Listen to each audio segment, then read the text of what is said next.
hard, don't need rest. No breaks when you're chasing success. You snooze, you lose, no redos. Only get one shot, there's no sequel. Have fun, love what you do. Live right, be your own individual. Stay sharp, play smart, this is your life. I don't know much, but I know you don't live twice. Don't waste it, yeah, don't waste it, yeah, don't Hello, waste welcome to another episode of Unsung Heroes. On today's episode, you guys have a very special treat because you get to meet the famous Dr. Stanley L. Hi, Dr. Stanley. Hello. I'm famous now? Oh, yeah, he's famous. Okay, Chrissy, here we are. Everyone in South Jersey knows who Dr. Stanley L is. Right, yeah. everyone? Can we give him a round of applause and give him that amazing intro? Okay, so much for the sound effects.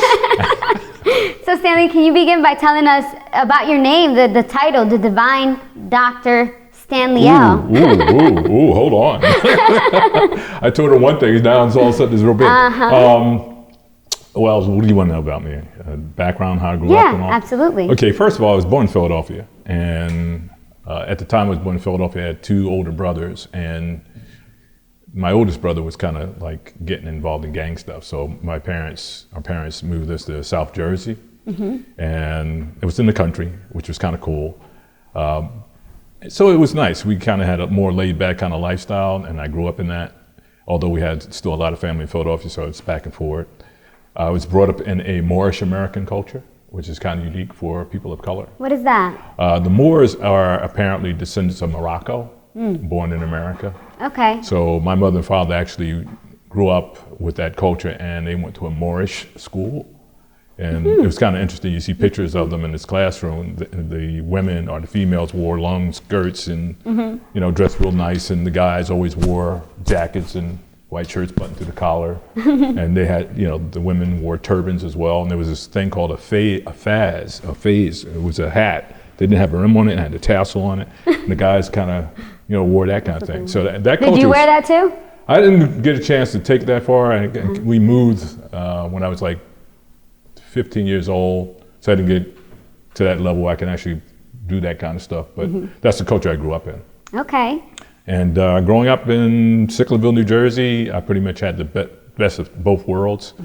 Having the Moorish culture, on the weekends we had large families, so I got that. And Sicklerville was largely a Caucasian town, so the majority of the students in the school were Caucasian. So I actually had the best of both worlds at the time. It was kind of cool. Now, the fun fact about you is that you never went to college, right, but he is a doctor. So can you tell the audience about that? Well, somewhere along the line, it was funny because I always knew that I would get an honorary doctorate, not just one. I'm still anticipating that to continue. But it was back in 2010. I was actually working on a project for women veterans as a volunteer. And this organization was actually ran by Carolina Christian University and United Full Gospel Church Association, which is a worldwide association. What I didn't know is that the president of that organization was also the president of the university, was also an expert on veteran administration stuff, and he was heading this thing, was watching what I was doing. I didn't know. So somewhere along the line, he said the story is that he had this inspiration to give me this Doctor of Divinity degree. Oh, wow. And I was it was interesting for it to happen, but I'm kind of glad that it started off with Doctor of Divinity because I'm all about God. And right. That's what that's all about. So. And he is the founder of I Am Productions and I Am News, and he's going to tell us more about the I Am. Oh, gosh. Internet advanced media kind of evolved out of my experiences with folks like you and some of your people out there in the production crew, Carlton, the Kalins. I've been doing a multimedia program since the year 2000. It was a program that kind of evolved out of my work in the city of Woodbury in economic development. And what I wanted to do was train young people to be entrepreneurs or independent. So it started off as an entrepreneurial program, and we launched it in Camden, New Jersey. We did it there for 5 years. Then I brought it back to Woodbury, to the Woodbury Child Development Center, and when it kind of grew from there, Rowan Radio, I've been on Rowan Radio for about 20 years. And what do you do there at Rowan Radio? I'm a broadcaster. I've been doing the American Dream radio show since 1996. Okay. I started in radio actually when I was younger, probably around 19 years old.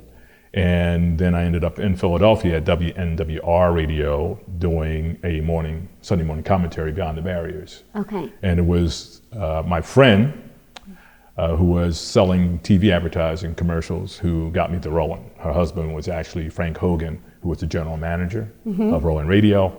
So they asked me to come to Rowan, and I did. So and then you were broadcasting there. Were you able to take classes there or teach classes? I'm just a broadcaster there, and we do the multimedia program there.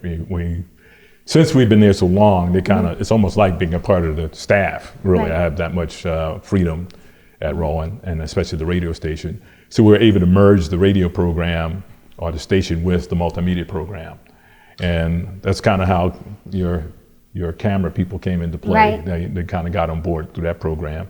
That's kind of how I met you, to tell the That's truth. right. So, we did. We met at Rowan. At Rowan. So that's kind of how the multimedia program kind of evolved. And because of doing this so long, some of the young people actually became adults. And that evolved into some opportunities to do some things in the field anchoring, news reporting, about the I Am Film Festival. Right. And now we have Internet Advanced Media where, we're producing shows, doing documentaries, news reporting, that kind of stuff. And you're creating packages for the community eventually. Oh gosh, yes, a lot of that kind of stuff.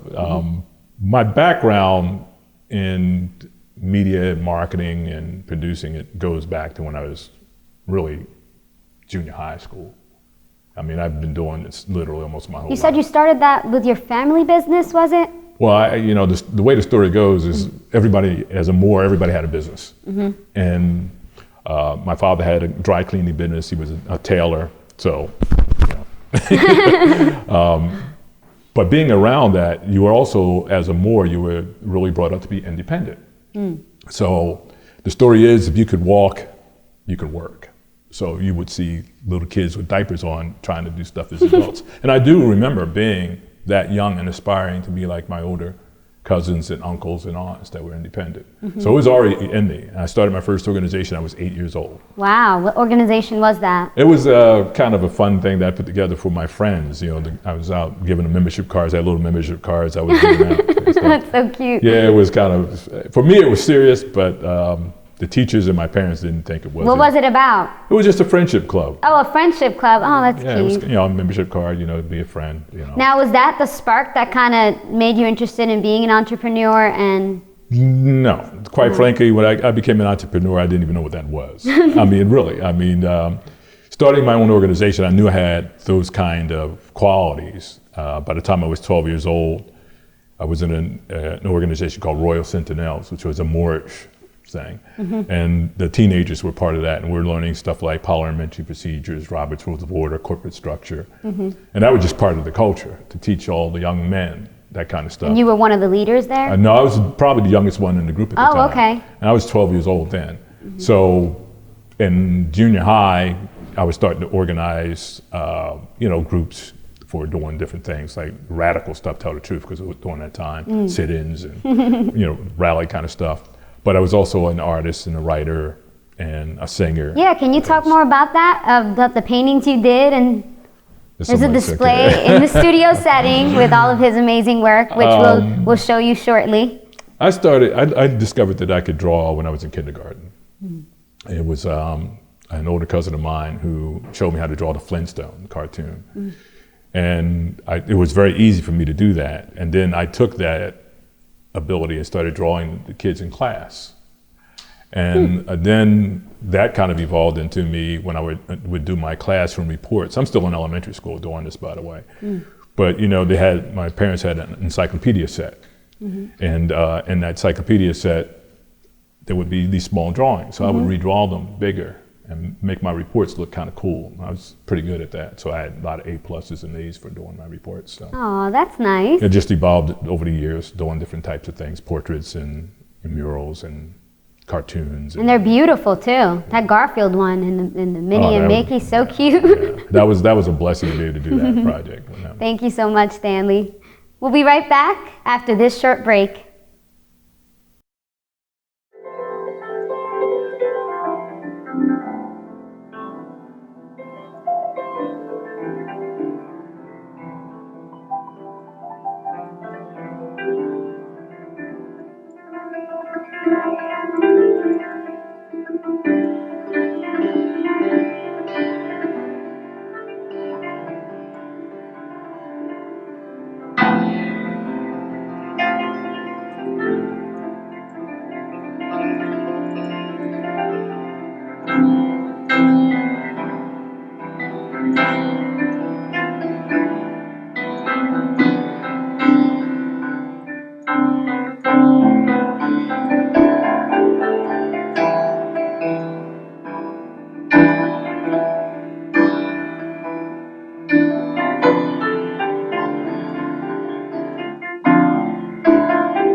Welcome back to Unsung Heroes. I'm Chrissy Morales, and I'm here with the divine Dr. Stanley L. Hi, Dr. Stanley. Hello, that's going to stick now, huh? It's going to be the divine now. Okay. So we just came back from seeing that beautiful collage and montage of all the work that you have done. Mm-hmm. Can you tell the audience a little bit of detail about, each individual one? I guess the American flag one that really stands out. Well, I'm very patriotic. Yes. And fortunately for the Moors, going back to that story, we were brought up to really love this country. We had two flags. One was a Moroccan flag and the other was an American flag. And they were on these little pedestals, mm-hmm. stood up. And that was always kind of ingrained in us, which is kind of, I think, really neat too. And anyway, so I'm always kind of toting the flag. Right. Let people know that. But the other part of that is, if I can just diverge a little bit, is with the things that you saw in the exhibit and with all I've been able to achieve in my life, I know for a fact that I could not have done it in any other country except the United States. Mm. That's just hands down, wouldn't have happened.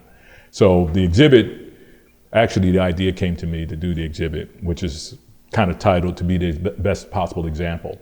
That idea came to me in 1990 because I realized that the young people at the time were not used to seeing one person could do so much. Mm. And when I got into Camden's around the year 2000, it was my sister who pointed it out to me because I was at an alternative school and these kids were looking at my work and they got pretty fired up about it. I was able to show some stuff I did in high school and then some of the stuff I did professionally. And we were talking about it. But at the time I had mentioned to my sister, I said, I'm thinking about going to college to get a degree. And she just kind of whacked me over the head and said, don't you dare. And I was kind of like, why? Why react like that? Right. She made me aware. She said, Stanley, you don't realize you did all this without a college education. Mm. These kids don't think they can go to college. And I went, whoa, that's deep. Wow. And so. And at that, how old were you at that time? I was probably, probably in my 30s then. Okay. Yeah. So that was already a little later, in life. You weren't like 18. No, so at this I was moment you definitely later on. Definitely wow. later on. Yeah. And it just struck you that you've done all those things. Right. It was interesting because she was actually my bookkeeper. And I didn't even realize, because she went independent. She's an entrepreneur now. And I just found out recently that she was inspired by me. I didn't know that. I had no idea. That she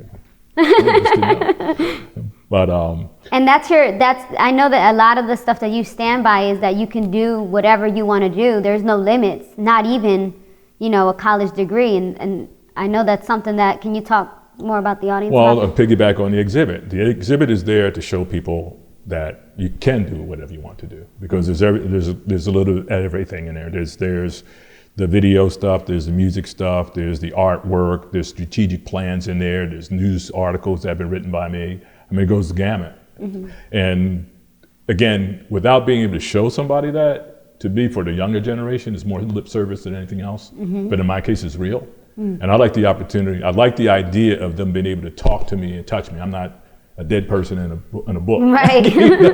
That they're looking at, and I enjoy sharing that stuff for that reason, to inspire them and give them that kind of. And you do inspire them. You inspired all of us. Can we give him another round of applause, because he's inspired all of us to do great things.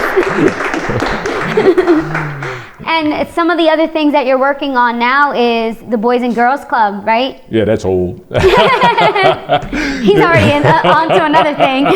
No, it's funny I say that, and I say it seriously, because what happened is, I started working with the Boys and Girls Club 2 years ago. Mm-hmm. This coming month, it'll be 2 years. And it was one of these things where I went looking for them because I wanted to expand my reach to more younger people. And it was perfect, because they have a big organization. I must work with maybe 225 youth. Mm.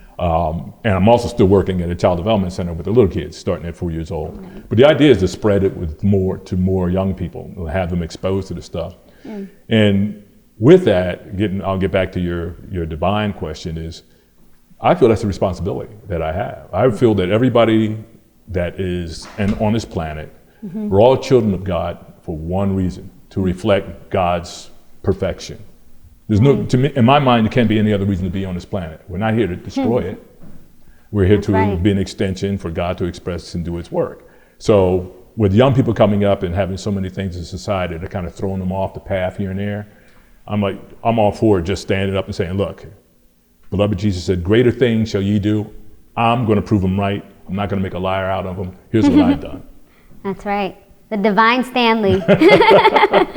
And you have done so much to show. Mm-hmm. Like, you not only speak about it, but that display, that exhibit really shows the kids and the youth that they can do it. Mm-hmm. And I think that alone is just amazing. Now, what are the next steps that you're taking with the Boys and Girls Club and the multimedia? The Boys and Girls Club is moving along, so it's just a matter of perfecting that over time. Internet Advanced Media is kind of moving along, same thing, just got to keep going. I'm really hoping that once Internet Advanced Media kind of matures to kind of carry itself, the multimedia is on its way to doing that. I really don't want to say it, but I guess you asked me the question and I'm putting myself in the corner. I have 4 schools that I've worked on that I want to roll out. So as things start to move along in both programs, I want to start to focus my attention on the schools. I'm starting to kind of plant the seeds for that this year with a campaign. What kind of campaign is it? It's a campaign titled after the exhibit, to be the best possible example, and I'm advocating for the younger generation. Okay. And the idea there is that my experience is that the younger generation needs morality more than anything else. The question becomes, how do you instill morality in the younger generation? Well, my feeling is, based on what I've seen in the past generation, is allow virtuous leaders to run our youth organizations. People that are honest, reverent to God, grateful, giving. And I think the problem in the past generations is they didn't have those older people, the seniors, to give them that. So I'm advocating on behalf of the youth, but I'm appealing to people who have those qualities of virtue to take ownership and leadership in the organizations that oversee them, schools, colleges. Is that how you became part of the board for the Woodbury Child Development Center? Well, actually, kind of. I was always involved in the Child Development Center past 20 years as a volunteer doing different things they've done there. And then we started the multimedia again at that center. This year they asked me to be on the board back in April, and 8 months later, they asked me to be the president of the board. That's so, amazing. Yeah, it is amazing. That's really great, Stanley. It really is. It's like a great honor. And I know that you've done so much, including the National Society of American Business Ownership. If you can talk more about that, that'd be great. Okay, NSABO, the National Society of American Business Owners, was founded in 1996. And what happened with that, how it evolved, was I had a lot of different clients from all over, and they never met each other. They just knew me. So I just wanted to see what the chemistry would be like if I brought all these clients together. So we got a room at a local college. I brought them all in, and the next day they're all emailing me and saying we want to do this again. And Wow. next thing I know, I was sitting down typing up this organization called the National Society of American Business Owners, and it kind of grew from that. We have the Purple Heart Awards. We have the American Business Ownership Development methodology that is actually my business methods that evolved out of me working in business since 1983. And Sabo is kind of the overseer for that, to promote that program. But we do an annual award, Purple Heart Award, which you are a recipient of. Right. And the whole idea there is, the vision of the organization is to stand by God ideals. And we acknowledge and support business owners that have taken a stand for what is right, honest, honorable, and true in business and service to life. So that's kind of the whole premise behind the National Society of American Business Owners. And it really is such a great organization, and it honors a lot of people, a lot of which you guys have seen on this show, including the divine Stanley. Divine Stanley. Okay. But coming up, we'll find out what makes the divine Stanley an unsung hero. Hi everyone, this is Chrissy Morales, the producer and host of Unsung Heroes, this show that aims to inspire, educate, and empower our community. We have the power to light up your world. Come and join the movement. Welcome back to Unsung Heroes. I'm here with Dr. Stanley L., and we are going to find out what makes him an unsung hero. So Stanley, what do you think makes you an unsung hero? Honestly, I would never even think about leaving myself a hero. No. One of the biggest things with me is getting people back to God. And when we really understand what God's all about, God created the universe, then we have to also understand that our intelligence, our senses, our physical body, every single thing that exists in this universe is a manifestation of God's love. And so the first commandment to me is just rock solid. Thou shalt have no other gods before me. So anything I do, I have to acknowledge that it's God doing something through me, and I dare not try to take any credit for that. So you don't consider yourself an unsung hero, but all of us consider him an unsung hero, don't we, guys? Stanley, you truly are an unsung hero. Whatever. Now, I can't let you leave this show without asking you, who's your hero? Oh, gosh. When I was probably back in 1994, 95, I established a vision for myself to be the best possible example. And the thought process I went through was, okay, I need to study the best example that exists. I have to find out who that is and try to emulate what that person or individual is all about. And when I went through the process, it ended up being beloved Jesus. So I took to the task to study every single thing I could about him to try to emulate that in my own way, of course. And so that would be my... So your hero is Jesus? Absolutely. That's amazing. Absolutely. Now, is there anything that you would say to the audience who are trying to do what you're doing, especially the youth out there who really want to motivate others and empower individuals? What would you say to them? I would say, accept the truth. And the truth is that as a child of God, you have the capacity to do any single thing you want, but to glorify God in doing it. Because with the intelligence that we have, we already proved that we can move mountains, we can build skyscrapers, we can build bridges. So it's evident that we have this miraculous ability that's unlimited. That's right. But if you don't accept that, then it's never going to manifest. Beloved, Jesus says, greater things than these shall ye do. I accept that as truth. And I would encourage everybody else to do the same. Now, is there something that you really look forward to in doing what you're doing? And doing what I'm doing, to what I look forward to? Oh, gosh. The ultimate, which doesn't really have anything to do with my work, but it does, because, you reap what you sow. Right. I want to be that example of making the ascension just like beloved Jesus did. Aw. And I think you're doing it already. Like, have you had any feedback from the kids or the parents? Absolutely. I mean, what keeps me going is seeing you and everybody else expanding, you know, seeing your gifts refined and perfected and you continue to grow. That's what keeps me motivated. You know, you truly do reap what you sow. You really do. I mean, I live in a glorious life. I don't have a day of regret or anything. I mean, but it's from the experiences of watching people. And you've written books. Can people find those books online? Or you can find the books online. Just type Dr. Stanley L and you'll get Barnes & Noble's, Amazon and those kind of things. Can you give them a little preview of what the books are about? Ooh, gosh, okay. We have... we might need a whole other season for this. Beyond the Shadow of Doubt is about doubt and fear. Beyond the Barriers is basically universal law. That's from the radio commentary that I do every week and I have been doing for about 22 years now. And American Business Ownership Development is basically about business but using universal laws. And then there's I Am Quest for Freedom, which is a play, a patriotic play that kind of covers the events from the beginning of time up into the signing of the Declaration of Independence. And they can find this online on Amazon. And if they wanted to find your Facebook and Instagram page? Just do the Google thing. Google I Am? I Am, same thing. I mean, I've got a nice I Am crew, so if you need any services like I Am stuff, you know, just type in Internet Advanced Media, absolutely. That's right. Or press pause, he's famous out there, you know, we're riding his coattail. Well, Stanley, I know this isn't a surprise for you, but I'd like to honor you with an Unsung Hero Award on behalf of Unsung Heroes and I Am News and I Am Production. I am surprised, though. I mean, even though I shouldn't be surprised, but I'm surprised because I never expected to be on your show receiving an award. It was a surprise. I appreciate it. You're definitely an Unsung Hero. Thank you so much for being on my show. Thank you. This is great. Until next time, I'm Chrissy Morales. All right, let's take some selfies. All right, here we go.